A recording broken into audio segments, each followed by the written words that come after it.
Tervist! No tervist! Sind ka tore üllatus nagu. Ja, no tõesti tore üllatus tõepoolest. Mullegi üllatus. Väga tore. No nii. Tervist! Väga tore on teid kõiki siin näha. Aha, te olete seal täitsa üleval ka.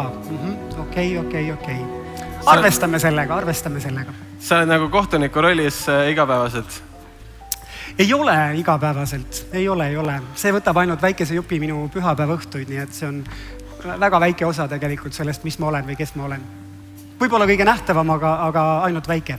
Jaa, aga sa oled minu meelest nii, sa sobid sinna nii hästi, sa oled nii vaba, sa oled nii julge, sa oled nii särav, sa nagu õhkad seda energiat, sa tõstad nagu vibe'i nagu nii hästi, et lihtsalt nagu, ma tahaks öelda silm puhkab, aga tegelikult puhkab kogu keha, et sa saad aru, keegi teab, mis ta teeb, ta lihtsalt toimetab ja loob sinna nagu mingit ülihead nagu energiat. No ma tänan selle väga ilusate sõnade eest, aga samal ajal olen ma ühtlasi üllatunud ja ka pettunud, et sinusugune inimene sellist tantsusaadet vaatab. Aga see selleks. Muidugi, kõik võivad vaadata tantsusaadet, ega siis midagi. Lihtsalt see on päris huvitav, et mingid inimesed, keda ma absoluutselt ei usu, et nad vaatavad tantsusaadet, nad seda vaatavad ja see on väga üllatav. Aga eks nad vaatavad seda minu pärast, nii et ega seal ei olegi midagi imestada. Selles mõttes on nagu hästi. Aga nii on ju? Jah. Aga millega sa siis muul vabal ajal tegeled nii-öelda? Songlöörid või midagi? Ma ei tea, võib-olla peaks hakkama kuskilt päris kaugemalt peale siis, et ma õppisin Viljandi Kultuuriakadeemias, õppisin koreograafiks ja lavastajaks. Ja siis ma olen ikka teinud palju igasuguseid koreograafiaid erinevatele muusikalidele, teatritükkidele ja nüüd viimased 20 aastat olen ma ikkagi põhiliselt olnud õppejõud ja töötanud põhiliselt tantsijatega, aga viimasel ajal rohkem ka näitlejatega, et nii Eestis kui siis Inglismaal. Ja ma olen väga kirglik hariduse fänn ja sellepärast ma arvan, et see on üks põhjus, miks ma täna siin tahan olla, sellepärast et olla noorte inimeste keskel, ütleme nii, et see annab ka mulle väga palju energiat ja toidab mind, nii et aga jah, ütleme, et siis nii, et tantsuõpetaja on võib-olla natukene juba vananenud termin minu jaoks, sest ma ikkagi tantsu päris enam ei õpeta, et ma õpetan ikkagi näitlejatele sellist psühhofüüsilist treeningut. Mis see tähendab psühhofüüsiline treening? See tähendab keha ja vaim on koos. Et jällegi, kui mõelda selle peale, et näiteks viiulimängija peab oskama väga hästi viiulit mängida või te rääkisite rahast, inimene, kes tegeleb finantsiga, peab olema väga kursis sellega, mis maailmas toimub, teadma turgusi, börsse, asju, värki-särki. Ehk et näitleja ülesanne tegelikult on või näitleja eesmärk või tema töövahend on tema ise, ehk et tema ise inimesena. Ehk et näitleja ideaalis peaks olema inimhinge meister ja mitte ainult tundma ja teadma iseennast, vaid aru saama, mida tähendab olla üks inimene. Ja see on üks päris huvitav treening, et kuidas sa treenid sellist asja, et aru saada, mida tähendab olla inimene koos oma puuduste, vooruste, hirmude, kirgede, vajaduste, nõudmiste ja igasuguste asjadega, millega üks inimene elus kokku puutub, sest üks hea näitleja on selline, kes kui ta võtab tekstiraamatu ette või hakkab mingit rolli tegema, et siis ta ka mõistab erinevaid inimesi, kes võib-olla on väga kaugel sellest, kes ta ise inimesena on. Et kui te nüüd mõtlete ka iseenda peale, siis me oleme kõik ju väga limiteeritud selles keskkonnas, kus me üles kasvame, eks. Juba teie seas on väga erinevad võimalused ja erinevad keskkonnad. Keegi tuleb kuskilt väiksest maakoolist, kus klassis on 10 inimest, keegi tuleb suurest kuskilt linnakoolist, kus võib-olla klassis on 30 inimest, koolis, kus on suured hüpervõimalused, ma ei tea, arvutitega toimetamiseks, kuskil, kus on võib-olla seal väikene laptop. Ühesõnaga on erinevad võimalused ja see keskkond, kus me üles kasvame, mõjutab väga palju seda, mida me maailmast arvame ja kuidas me sellest aru saame. Ehk et näitleja treening peaks siis selle ükskõik, kus kohas oled sa üles kasvanud, ükskõik, millest sa ise usud, millest sa ise veendunud oled, sa pead suutma näha inimest kui palju komplekssemat, suuremat, laiemat olevust, kes on võimeline kõigeks, et lihtsalt seda inimest paremini mõista. Ja loomulikult see mõistmise protsess algab läbi iseenda mõistmise ja väga paljusid asju, mida me iseenda kohta mõistame, me ainult väikese jupi asju me saame välja mõelda intellektuaalselt, mõeldes iseendast ja analüüsides iseennast. Väga palju on ikkagi talletatud meie kehasse ja töötades oma kehaga on võimalik vallandada mingisugused isiklikud kogemused, ehk et kui meiega juhtub midagi ilusat või koledat või kurba või rõõmsat, siis see talletub kuskile kehasse ja läbi psühhofüüsilise treeningu on võimalik need mingid asjad, mida me oleme kuskile kehasse talletanud, mida keha mäletab, aga mida me igapäevaselt ei vaja, siis keha lihtsalt ta paneb kuskile kõrvale ära ja me ei mäleta seda. Aga see võib ühele näitajal olla äärmiselt oluline, et ta mäletab, mis tema endaga on juhtunud ja võib-olla mäletab ka seda evolutsiooni, kuidas ühest inimesest on kasvanud välja, ma ei tea, millest ta siis alustas, võib-olla ühest rakust, eks ole, võib-olla mingi viirus ründas, võib-olla mingi asi, enne kui hakkas midagi arenema ja lõpuks kasvas sellest välja inimene. Et see on see, mida üks näitlejatreening peaks tegema ja see on ka asi, mida mina teen ja see on siis läbi kehatöö, läbi füüsilise töö.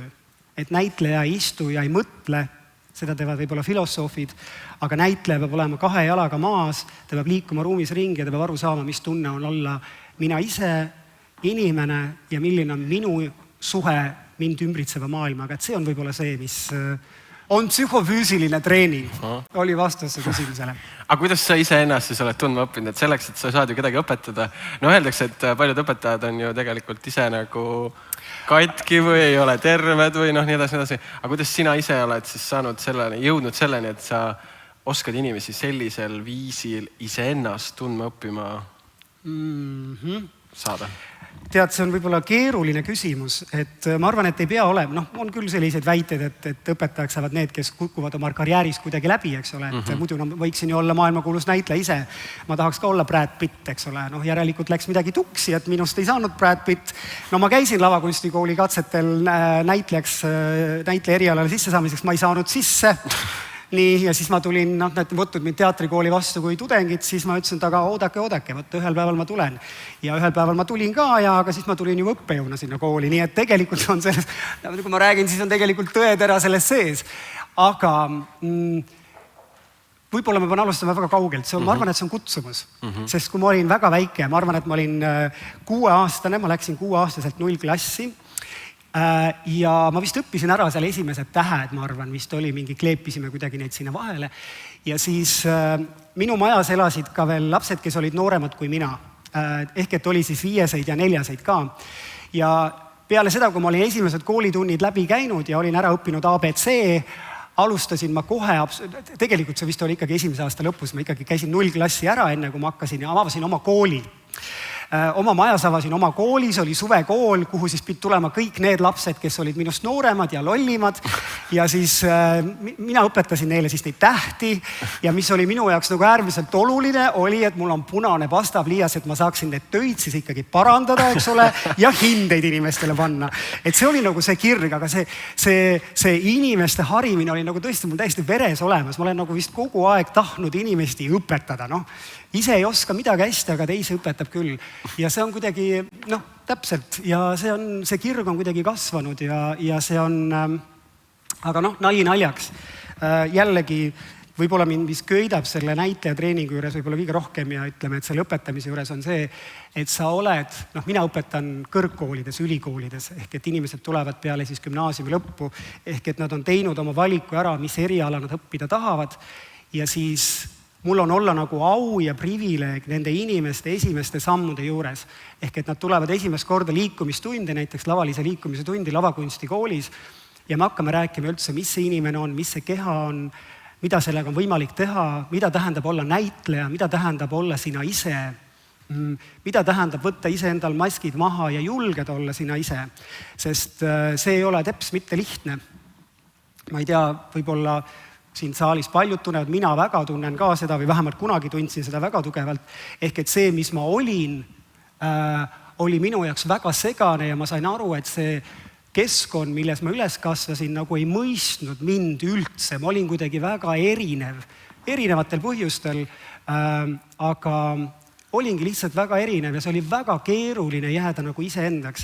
See tähendas seda, et mingil perioodil olin ma väga nagu omaette, elasin oma elu mingisuguses oma mullis, et lihtsalt mitte lasta sellel keskkonnal, kus ma olen, vormida mind millekski, mida ma ei ole.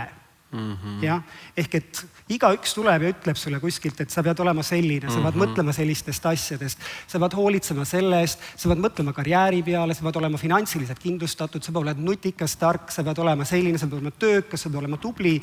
Ühesõnaga, et on palju asju, mida meile pannakse ja siis on igasugused sotsiaalsed normid ka, et vot nii ei tehta, nii ei tehta, nii ei tohi ja ühel näitlejal kaob selline mängulust, mitte ainult näitajatel, ma arvan, et me kõik tunneme seda, et kui me olime vot sellised, siis oli muretu joosta ja teha asju.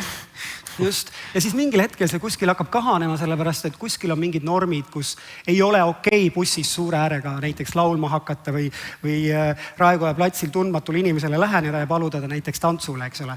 Sest see ei ole nagu enam sündis, on ju. Ja see nagu muudab seda ja see on võib-olla asi, mis kui ühiskonnast üldse rääkida, siis see ei ole üldse mitte traagiline, aga see lihtsalt nii on. Nii nagu teile räägiti siin rahast, eks ole, et raha ei kasva puu otsas, siis tegelikult on ka see tõsi, et inimesed meie ümber igapäevaelus, nad tahavad meid maksimaalselt, meilt nõutakse maksimaalselt, aga vastu tahetakse anda võimalikult vähe. Ja see on esimene asi, kui te lähete tööintervjuule, lähete oma palga läbirääkimise, eks ole, siis öeldakse teile nii, me tahame, et oleksite niimoodi, annaksite endast kõik, on ju, võib-olla tulete nädalavahetustel tööle, aga palka nii vähe kui võimalik, on ju. See on normaalne elu, on ju, keegi ei anna teile lihtsalt hästi palju. Aga samal ajal ma usun ka selle, see on, mis puudutab inimeste vahelisi suhteid, et me tahame teistelt meeletult palju, aga vastu tahame anda võimalikult vähe. See puudutab ka meid endid. Võib-olla ma üldistan natuke, aga võib-olla seal on tõetera sees. Aga samal ajal ma usun ka sellesse, et on olemas mingi universum. Inimesed võivad nimetada seda väga erinevat moodi, et kuskil on mingisugune energia või kellegi jaoks on see Jumal, kellegi jaoks on see universum, mis iganes, mis on tegelikult väga valmis selleks, et kui teil on mingisugused soovid, tahted ja te saadate need universumisse, siis universum väga tahab, et te selle saaksite. Et see on nagu selles mõttes hästi huvitav vastandus. Üks asi nagu puudutab inimesi, kes tahavad sinult võimalikult palju, võimalikult vähe seest ja siis kuskil on mingi energiaväli, mingisugune energiajäävuse seadus, et kui ma ikkagi väga tahan, siis midagi see universum mulle annab ja minu elus on küll olnud hetki, ja väga palju hetki, kus ma olen mõelnud, ma tahaks seda ja ilma, et ma hakkaksin tegema mingit, sest ma olen kohutav strateegiline planeerija. Ma mõtlen ainult üks samm ette. Ma käisin kunagi Baalil ja siis käisin selgeltnägija juures, sest kõik käivad Baalil selgeltnägija juures ja siis selgeltnägija vaatab mulle otsa ja küsib, mis sa tahad. Ja ma ütlen, et ma ei tea, sest mul ei olnud nagu mingit konkreetset küsimust, mille peale ta lihtsalt räuskas kõva häälega. Ma käisin tegelikult 2 selgeltnägija juures ja mõlemad räuskasid lihtsalt kõva häälega, teadsid, desire! Kirg ja ma küsin, et mis sellega siis on ju. Ja nad mõlemad ütlesid, et kirg juhib mind. Ehk et mina käitun kire pealt, et kui ma tunnen, et mingi asi on õige, siis ma kasutan selle hetke kohe ära. See ongi see hetk, kus mina ja universum saame mingis mõttes nagu keskpunktis kokku ja ma tunnen ära mingi asja, et ma pean kohe käituma. Et kui mina hakkaksin istuma maha, ütleme, et mul tuleb kirg, et ma tahan minna näiteks, ma ei tea, tagasi Baalile või Taisse või kuhu iganes reisile või tahan, ma ei tea, investeerida kuhu. Kui ma hakkan iseendaga läbi rääkima seda, et istume nüüd maha ja vaatame, kas on finantsiliselt mõttekas plaan, kas see on hea plaan, kas ma saan oma asjad ümber sättida ja nii edasi, siis mitte midagi ei juhtuks või juhtuks oluliselt vähem. Et mina usun sellesse kiresse, mis nagu mind toidab, aga loomulikult see on ka asi, mis kõrvetab mingitel hetkedel ja see on ka väga okei. Et mingitel hetkedel lihtsalt ongi võib-olla liiga palju. Et kui näiteks tuua, kas keegi oskab siin žongleerida mitmete pallidega? Teate pallidega viskimist? Näed, siin on üks olemas, eks ole. On variant, et kas ma loobin 3 palli ja saan sellega suurepäraselt hakkama ja ma võin teha seda tunde või ma teen ikkagi seda 7 palliga ja las see 1 siis kukub vahetevahel maha, aga need 6 ma ikkagi kuidagi hoian käes ära. Et see on nagu selline millise sõiduveega nagu elust läbi minna. Et loomulikult seal võib olla see oht, et see rong on nii kiire, et sul ei ole aega isegi aknast välja vaadata, aga mulle meeldib see kiirus, mulle meeldib see, et ma olen kogu aeg seisundis, kus ma pean olema väga tähelepanelik ja kohal. Sest sa pead olema kohal, sest muidu 6 palli iseenesest kuskil õhku lihtsalt ei jää. Ja. Jüri, sul oli mingi tore kaasamise mõte ka. Jaa, üks kaasamise mõte jällegi, võib-olla see puudutab siis seda, et kuidas me üldse elus suhtume mingites olukordades ennast ümbritsevasse. Ehk et küsimus siis selles, et kui meie ümber on mingisugune mäsu, kui meile tundub, et maailm on kuidagi liiga kiire, meie vastu, liiga raske, siis küsimus on selles, et kuidas me ise sellesse olukorda suhtume. Ja võib-olla selleks, et seda pointi illustreerida, ma palun ka teil kõigil tõusta püsti, mida te olete juba teinud, ma näen, et olete selleks täiesti võimelised, eks ole, väga hästi, võite panna oma need raamatud käest ära. Me teeme ühe hästi lihtsa harjutuse, mida ma õppisin Shaolini templis kunagi Hiinas. Ma võin selle loo rääkida pärast hiljem, kui mul aega on. Aga põhimõtteliselt, harjutus on selline, et peate saama panna oma jalad natukene arki, võib-olla te peate keerama natukene diagonaali, niimoodi, et te saate võtta jalad natukene harki. Jah, et kui te olete päris kõrvuti, siis võib-olla on seda raske teha. Nii, kõik on seal. Väga hästi. Nüüd siit me läheme, selg on sirge, me läheme, tõstame kõigepealt käed üles, tõstke käed üles. Just nii nagu hoiaks, kujutage ette, et siin on pall. Ja siia palli peale puhkate oma käed. Nii, et ei hoia neid käsi üles, vaid panete palli ja puhkate. Ja nüüd sirge seljaga läheme lihtsalt siia kükki. Ja püsid. Lihtsalt kükis. Nii, hoia käsi, hoia, ilus, hoia. Väga hästi. Nii, ja nüüd rahulikult hinga. Just. Mõne hetke pärast tundub, et see on jube raske. Ja? Minge siis allapoole, minge natuke allapoole, just. Et oleks ikka raske see elu, eks ole, elu on raske. Nii, kivi on kerge, elu on raske. Nii, okei. Ja proovime korraks olla siin täielikus vaikuses, et meil on kõigil raske, aga me oleme täielikus vaikuses ja lihtsalt hingame. Ja nüüd meil on 2 varianti. Ja? See, mida me võib-olla tunneme, on näiteks valu või ebamugavus või jalavärin või midagi, mis on raske. Aga me võime alati otsustada, et see on okei. Jah? Ehk et see situatsioon, milles ma olen, see ei pruugi olla üldse midagi koledat. Kuigi ta võib-olla on valus, kuigi ta võib-olla on ebamugav, aga sa lihtsalt otsustad, et nii on okei praegusel hetkel. 30 sekundit püsime siin vaikuses, hingame korraks. 30 sekundit ja lihtsalt püsi ja jälgi seda, mida tähendab olla selles asendis, mis on raske. Aga samal ajal otsustada, et see 20 sekundit jäänud on täitsa okei. Nii, alla, ilus. Ja 10, 9, natuke allapoole, 8, 7, 6, 5, 4, 3, 2, 1, ja tule rahulikult ära. Nii, okei.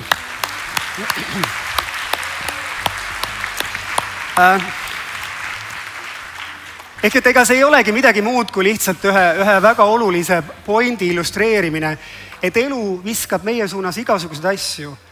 Ja kui te lihtsalt aru saate, et see on täiesti okei, kõik on ajutine ja see kõik rahuneb ühel hetkel maha ja teil on kontroll selle üle, et olla lihtsalt fookuses.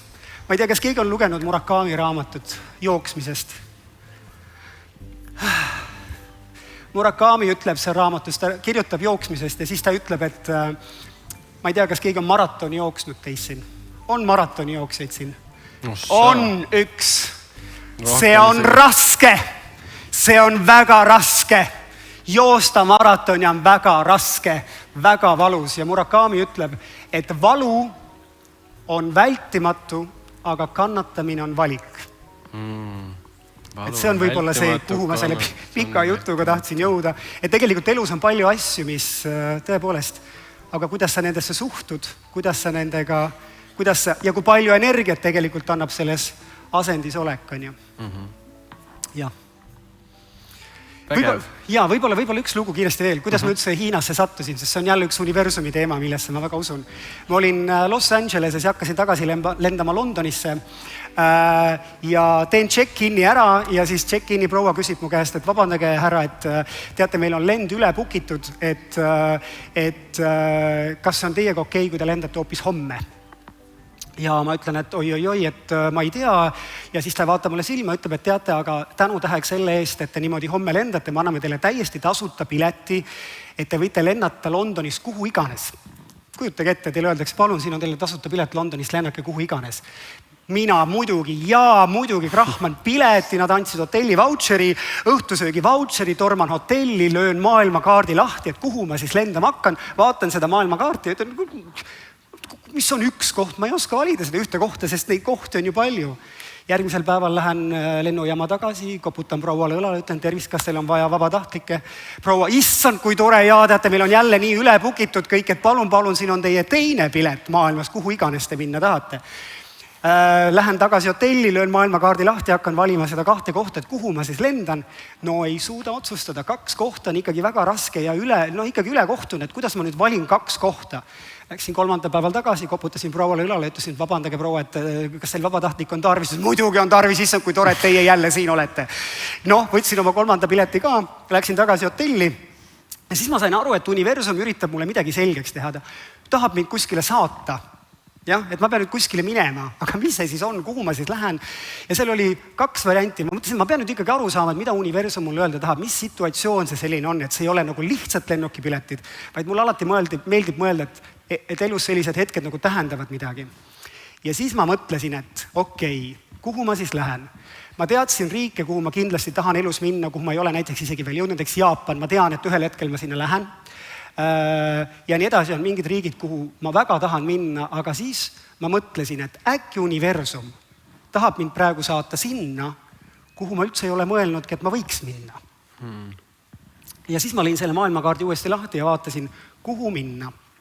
Ja siis ma vaatasin seda suurt Hiinat ja mõtlesin, et issa, ma ei ole kunagi mõelnud, et mul on nagu mingi kirg Hiinasse minna. Ja siis ma mõtlesin, et selge, esimene peatus on Hiina. Ja mida ma Hiinast teadsin, oli ainult Kung Fu Panda multifilm.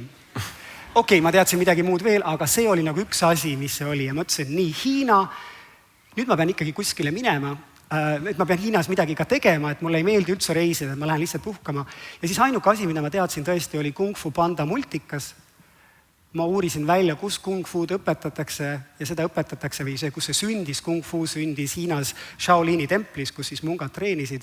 Ja ma ütlesin, ma lähen siis sinna 3 kuuks, et teen siis nagu võitluskunste, õpin Kung Fu'd. Ma ei ole kunagi võitluskunste teinud, mulle sellised kehakontaktiga vägivaldsed asjad üldse ei istu, eks ole, kohutav.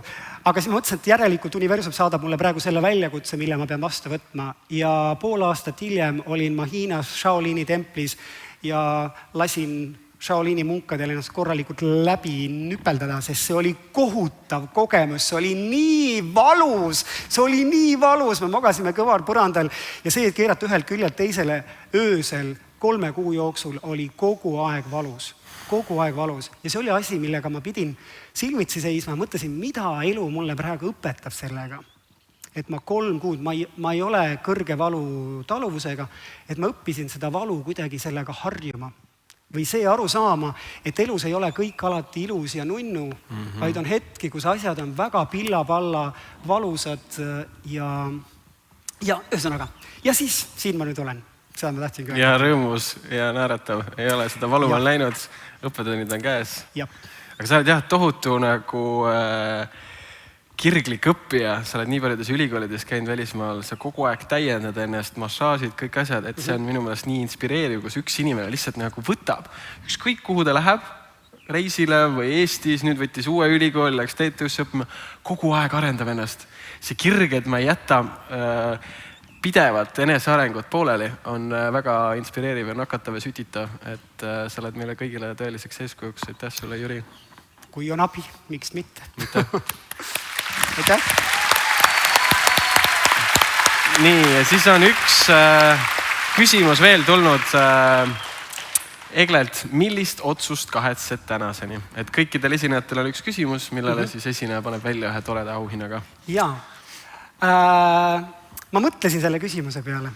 Mõtlen selle küsimuse peale ja see on asi, mida ma võin täiesti julgelt öelda, ma ei kahetse absoluutselt mitte midagi.